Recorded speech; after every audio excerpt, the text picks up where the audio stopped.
All rise. Support court with Judge Vanda B is now in session. Judge, this is case number JVB1068, Clark case. Thank you. You're welcome. You may be seated. Man, it's a lot of people that didn't want to come to court today. Makes my job easier. Okay. All right. Looks like Mr. Clark, you brought this case before the court. What's going on? I'm married and not happy about my wife going out all the time. Girls' night seems like every other weekend. When we try to do something romantic, she's like, oh, I prefer to go out with my girls, happy hour. So I'm suspecting she's cheating. So, Okay. So because she is with her girls and not spending as much time with you, you think she's cheating? yeah, I text her while she's out, she don't respond. I ask her, send her a picture where you are so I can see what's going on with the post on social media. I don't get any type of messages. So, I'm kind of insecure with why. Get ready for a courtroom showdown. Today we're diving into the Clark case, where Mr. Clark is demanding spousal support, arguing that his wife has emotionally checked out of their marriage. He claims she prioritizes time with her friends over their relationship, leaving him feeling sidelined and unimportant. While he suspects infidelity, there's no solid proof, just lingering doubt fueling his frustration. As the judge calls the session to order, emotions run high and the real battle seems more personal than legal. With accusations flying and tensions rising, this case is set to be anything but ordinary. We're not having anything in our relationship happen the way it's supposed to as a married couple. Okay. You all still live in the same home? Yes, we do. Do you have any children? No. Okay. You see her every day? Yeah, Do you try to discuss it with her then? she don't want to hear it. She don't go in the kitchen to talk. That's where I expect her to be, where I can corner her, but she don't talk.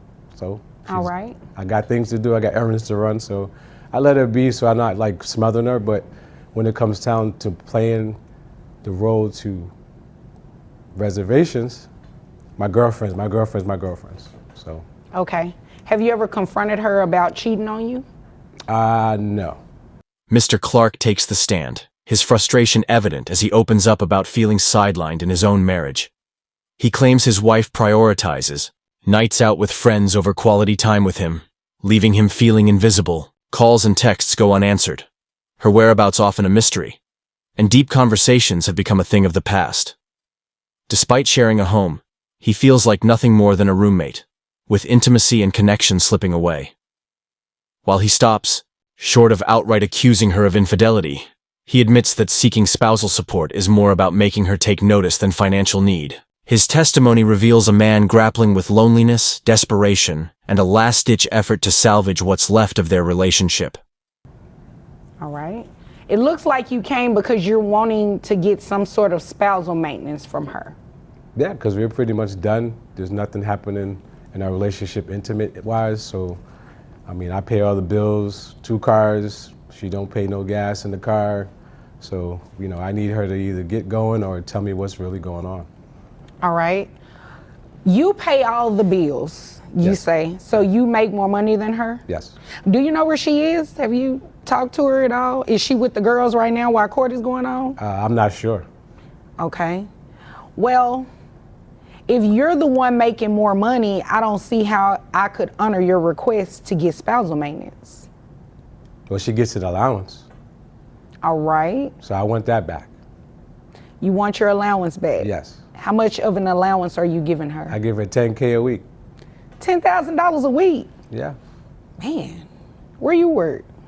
The judge listens intently before cutting straight to the core issue, Mr. Clark's finances. She highlights a crucial point.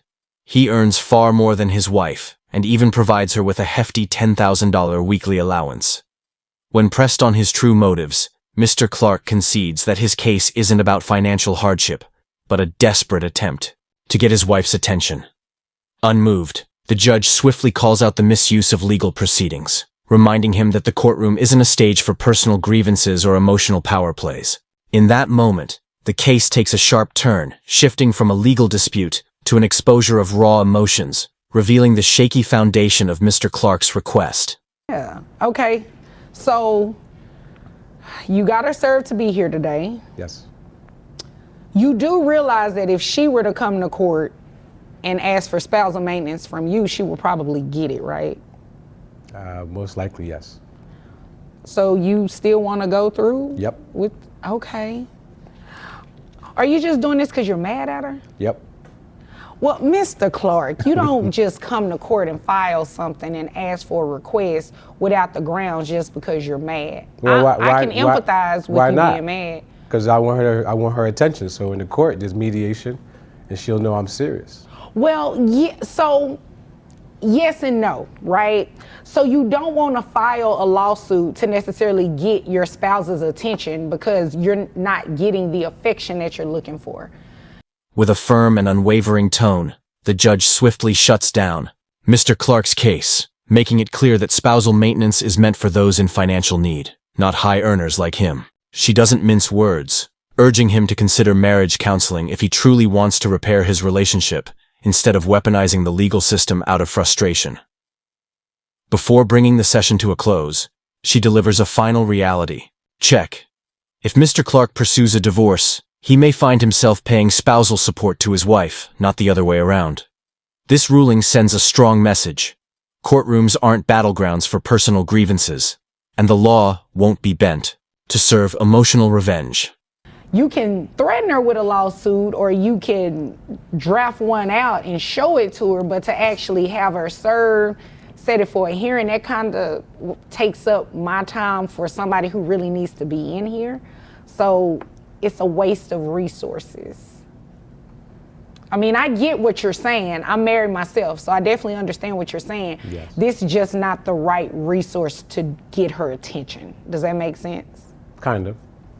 Okay, so this is what we're going to do, Mr. Clark. We're going to dismiss your case. Dismiss the case. We're going to dismiss it. You do not have grounds to ask for spousal maintenance. You're the breadwinner. You just said you pay all the bills, you give her a $10,000 allowance a week.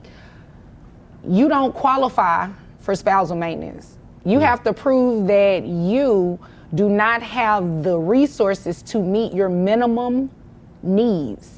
Okay. We both know that you do, just based off what you said you do. Right.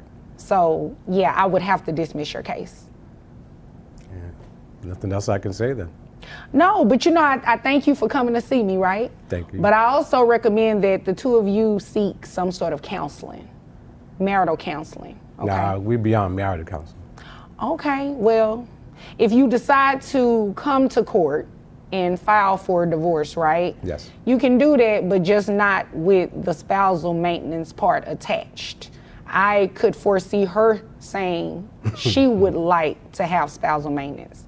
So yeah, I'll have to dismiss your request on that. Okay. All right? Is there anything further? Can I file for bankruptcy then? I cannot give you legal advice. Yes. I would just caution you with doing that if you really don't have a reason to file for bankruptcy. And you definitely will want to consult a bankruptcy attorney before you do that. Yeah, I just don't want her taking nothing from me. So if she flipped the script, then... Okay, Mr. Clark, I'm not going to assist you committing fraud. If there is nothing else, you are dismissed. Thank you. You're welcome. As the case comes to a close, Judge Vunderby delivers a sharp and sobering verdict. She makes it crystal clear. Spousal maintenance is designed to help those in real financial distress, not as a tool for emotional revenge. Courtrooms, she emphasizes, are not meant to mend broken relationships or demand attention from a distant spouse. Mr. Clark's case stands as a cautionary tale, underscoring the importance of communication and counseling over legal dramatics. With a final gavel strike, the judge adjourns, leaving behind a powerful reminder. The law is not a substitute for emotional closure, and the courtroom is no place for personal battles.